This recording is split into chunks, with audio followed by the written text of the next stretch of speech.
Chapter 13. Seventh and Eighth Years of the War, End of Corcyraean Revolution, Peace of Gela, Capture of Nicaea. The same summer, directly after these events, the Athenians made an expedition against the territory of Corinth with 80 ships and 2,000 Athenian heavy infantry and 200 cavalry on board horse transports, accompanied by the Milesians, Andrians, and Charistians from the Allies, under the command of Nicias, son of Niceratus, with 2 colleagues. Putting out to sea, they made land at daybreak between Chersonese and Rytus, at the beach of the country underneath the Ciligian hill, upon which the Dorians in old times established themselves and carried on war against the Aeolian inhabitants of Corinth, and where a village now stands called Ciligia. The beach where the fleet came to is about 1.5 miles from the village, 7 miles from Corinth, and 2.25 from the isthmus. The Corinthians had heard from Argos of the coming of the Athenian armament, and had all come up to the isthmus long before, with the exception of those who lived beyond it, and also of 500 who were away in garrison in Ambracia and Leucadia, and they were there in full force watching for the Athenians to land. These last, however, gave them the slip by coming in the dark, and being informed by signals, the Corinthians left half their number at Cenchrea, in case the Athenians should go against Crommyon, and marched in all haste to the rescue. Battus, one of the 2 generals present at the action, went with the company to defend the village of Ciligia, which was unfortified, Lycophron remaining to give battle with the rest. The Corinthians first attacked the right wing of the Athenians, which had just landed in front of Chersonese, and afterwards the rest of the army. The battle was an obstinate one, and fought throughout hand to hand. The right wing of the Athenians and Charistians, who had been placed at the end of the line, received and with some difficulty repulsed the Corinthians, who thereupon retreated to a wall upon the rising ground behind, and throwing down the stones upon them, came on again singing the paean, and being received by the Athenians, were again engaged at close quarters. At this moment, a Corinthian company, having come to the relief of the left wing, routed and pursued the Athenian right to the sea, whence they were in their turn driven back by the Athenians and Charistians from the ships. Meanwhile, the rest of the army on either side fought on tenaciously, especially the right wing of the Corinthians, where Lycophron sustained the attack of the Athenian left, which, it was feared, might attempt the village of Ciligia. After holding on for a long while without either giving way, the Athenians, aided by their horse, of which the enemy had none, at length routed the Corinthians, who retired to the hill and, halting, remained quiet there, without coming down again. It was in this rout of the right wing that they had the most killed, Lycophron their general being among the number. The rest of the army, broken and put to flight in this way, without being seriously pursued or hurried, retired to the high ground and there took up its position. The Athenians, finding that the enemy no longer offered to engage them, stripped his dead and took up their own, and immediately set up a trophy. Meanwhile, the half of the Corinthians left at Cenchrea to guard against the Athenians sailing on Crommyon, although unable to see the battle from Mount Onion, found out what was going on by the dust, and hurried up to the rescue, as did also the older Corinthians from the town, upon discovering what had occurred. The Athenians, seeing them all coming against them, and thinking that they were reinforcements arriving from the neighboring Peloponnesians, withdrew in haste to their ships with their spoils and their own dead, except 2 that they left behind, not being able to find them, and going on board crossed over to the islands opposite, and from thence sent a herald and took up under truce the bodies which they had left behind. 212 Corinthians fell in the battle, and rather less than 50 Athenians. Weighing from the islands, the Athenians sailed the same day to Crommyon, in the Corinthian territory, about 13 miles from the city, and, coming to anchor, laid waste the country, and passed the night there. The next day, after first coasting along to the territory of Epidaurus and making a descent there, they came to Methana, between Epidaurus and Troezen, and drew a wall across and fortified the isthmus of the peninsula, and left a post there from which incursions were henceforth made upon the country of Troezen, Hallia, and Epidaurus. After walling off this spot, the fleet sailed off home. While these events were going on, Eurymedon and Sophocles had put to sea with the Athenian fleet from Pylos on their way to Sicily, and, arriving at Corcyra, joined the townsmen in an expedition against the party established on Mount Isotone, who had crossed over, as I have mentioned, after the revolution and become masters of the country, to the great hurt of the inhabitants. Their stronghold having been taken by an attack, the garrison took refuge in a body upon some high ground, and there capitulated, agreeing to give up their mercenary auxiliaries, lay down their arms, and commit themselves to the discretion of the Athenian people. The generals carried them across under truce to the island of Pythia, to be kept in custody until they could be sent to Athens, upon the understanding that, if any were caught running away, all would lose the benefit of the treaty. Meanwhile, the leaders of the Corcyraean commons, afraid that the Athenians might spare the lives of the prisoners, had recourse to the following stratagem. They gained over some few men on the island by secretly sending friends with instructions to provide them with a boat and to tell them, as if for their own sakes, that they had best escape as quickly as possible, as the Athenian generals were going to give them up to the Corcyraean people. These representations succeeding, it was so arranged that the men were caught sailing out in the boat that was provided, and the treaty became void accordingly, and the whole body were given up to the Corcyraeans. For this result the Athenian generals were in a great measure responsible. Their evident disinclination to sail for Sicily, and thus to leave to others the honor of conducting the men to Athens, encouraged the intriguers in their design, and seemed to affirm the truth of their representations.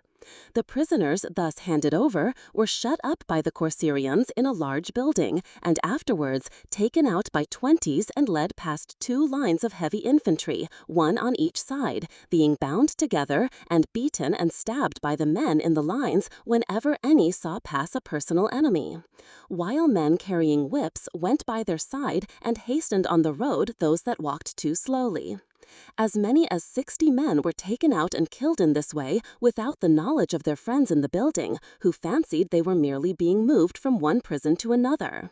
At last, however, someone opened their eyes to the truth, upon which they called upon the Athenians to kill themselves if such was their pleasure, and refused any longer to go out of the building, and said they would do all they could to prevent anyone coming in. The Corcyraeans, not liking themselves to force a passage by the doors, got up on the top of the building, and breaking through the roof, threw down the tiles and let fly arrows at them, from which the prisoners sheltered themselves as well as they could. Most of their number, meanwhile, were engaged in dispatching themselves by thrusting into their throats the arrows shot by the enemy, and hanging themselves with the cords taken from some beds that happened to be there, and with strips made from their clothing, adopting, in short, every possible means of self-destruction, and also falling victims to the missiles of their enemies on the roof. Night came on while these horrors were enacting, and most of it had passed before they were concluded. When it was day, the Corcyraeans threw them in layers on wagons and carried them out of the city. All the women taken in the stronghold were sold as slaves. In this way, the Corcyraeans of the mountain were destroyed by the commons, and so, after terrible excesses, the party strife came to an end, at least as far as the period of this war is concerned, for of one party there was practically nothing left. Meanwhile, the Athenians sailed off to Sicily, their primary destination, and carried on the war with their allies there. At the close of the summer, the Athenians at Naupactus and the Acarnanians made an expedition against Anactorium, the Corinthian town lying at the mouth of the Ambracian Gulf, and took it by treachery, and the Acarnanians themselves, sending settlers from all parts of Acarnania, occupied the place. Summer was now over. During the winter ensuing, Aristides, son of Archippus, one of the commanders of the Athenian ships sent to collect money from the allies, arrested at Eion on the Strymon Artaphernes, a Persian, on his way from the king to Lacedaemon. He was conducted to Athens, where the Athenians got his dispatches translated from the Assyrian character and read them. With numerous references to other subjects, they in substance told the Lacedaemonians that the king did not know what they wanted, as of the many ambassadors they had sent him, no two ever told the same story. If, however, they were prepared to speak plainly, they might send him some envoys with this Persian. The Athenians afterwards sent back Artaphernes in a galley to Ephesus, and ambassadors with him, who heard there of the death of King Artaxerxes, son of Xerxes, which took place about that time, and so returned home.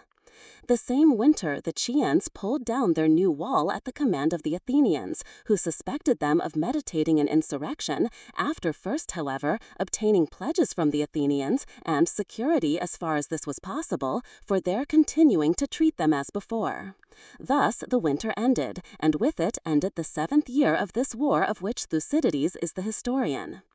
In the first days of the next summer, there was an eclipse of the sun at the time of new moon, and in the early part of the same month, an earthquake. Meanwhile, the Mytilean and other The conspirators were already anointed and at their posts by the gates when one of their accomplices denounced the plot to the opposite party, who gathered together and came in a body and roundly said that they must not march out, a thing they had never yet ventured on, even when in greater force than at present, or wantonly compromise the safety of the town, and that if what they said was not attended to, the battle would have to be fought in Megara. For the rest, they gave no signs of their knowledge of the intrigue, but stoutly maintained that their advice was the best, and meanwhile kept close by and watched the gates, making it impossible for the conspirators to effect their purpose. The Athenian generals, seeing that some obstacle had arisen and that the capture of the town by force was no longer practicable, at once proceeded to invest Nicaea, thinking that, if they could take it before relief arrived, the surrender of Megara would soon follow. Iron, stonemasons, and everything else required quickly coming up from Athens, the Athenians started from the wall which they occupied, and from this point built a cross wall looking towards Megara, down to the sea on either side of Nicaea, the ditch and the walls being divided among the army, stones and bricks taken from the suburb, and the fruit trees and timber cut down to make a palisade wherever this seemed necessary. The houses also in the suburb, with the addition of battlements, sometimes entering into the fortification.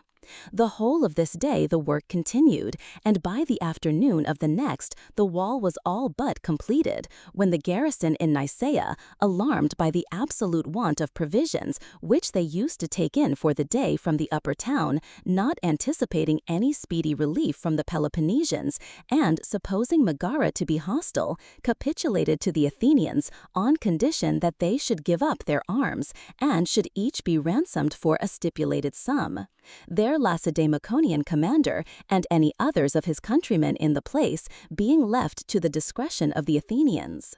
On these conditions they surrendered and came out, and the Athenians broke down the long walls at their point of junction with Megara, took possession of Nicaea, and went on with their other preparations. Just at this time, the Lacedaemonian Brasidas, son of Tellus, happened to be in the neighborhood of Sicyon and Corinth, getting ready an army for Thrace. As soon as he heard of the capture of the walls, fearing for the Peloponnesians in Nicaea and the safety of Megara, he sent to the Boeotians to meet him as quickly as possible at Tripodiscus, a village so called of the Megarid, under Mount Gerania, and went himself with 2,700 Corinthian heavy infantry, 400 Phliasians, 600 Siconians, and such troops of his own as he had already levied, expecting to find Nicaea not yet taken. Hearing of its fall, he had marched out by night to Tripodiscus. He took 300 picked men from the army without waiting till his coming should be known, and came up to Megara unobserved by the Athenians, who were down by the sea, ostensibly and really, if possible, to attempt Nicaea, but above all to get into Megara and secure the town. He accordingly invited the townspeople to admit his party, saying that he had hopes of recovering Nicaea. However, one of the Megarian factions feared that he might expel them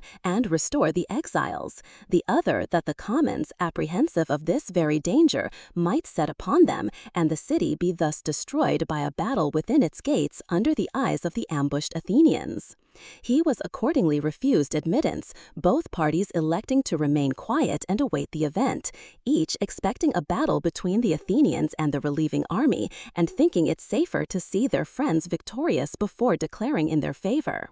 Unable to carry his point, Brasidas went back to the rest of the army. At daybreak, the Boeotians joined him.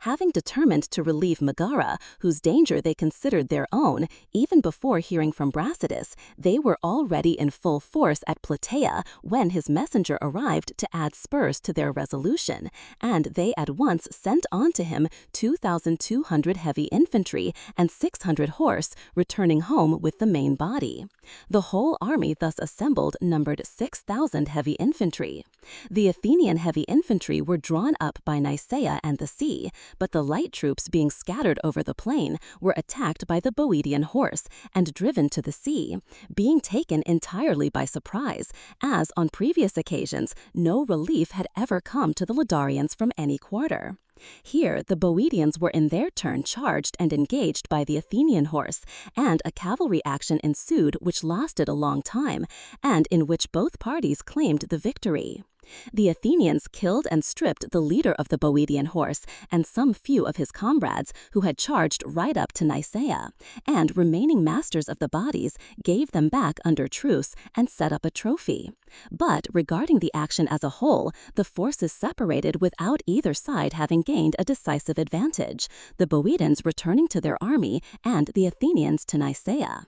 After this, Brasidas and the army came nearer to the sea and to Megara, and, taking up a convenient position, remained quiet in order of battle, expecting to be attacked by the Athenians, and knowing that the Megarians were waiting to see which would be the victor. This attitude seemed to present two advantages. Without taking the offensive or willingly provoking the hazards of a battle, they openly showed their readiness to fight, and thus, without bearing the burden of the day, would fairly reap its honors, while at the same time they effectively served their interests at Megara. For if they had failed to show themselves, they would not have had a chance, but would have certainly been considered vanquished and have lost the town. As it was, the Athenians might possibly not be inclined to accept their challenge, and their object would be attained without fighting.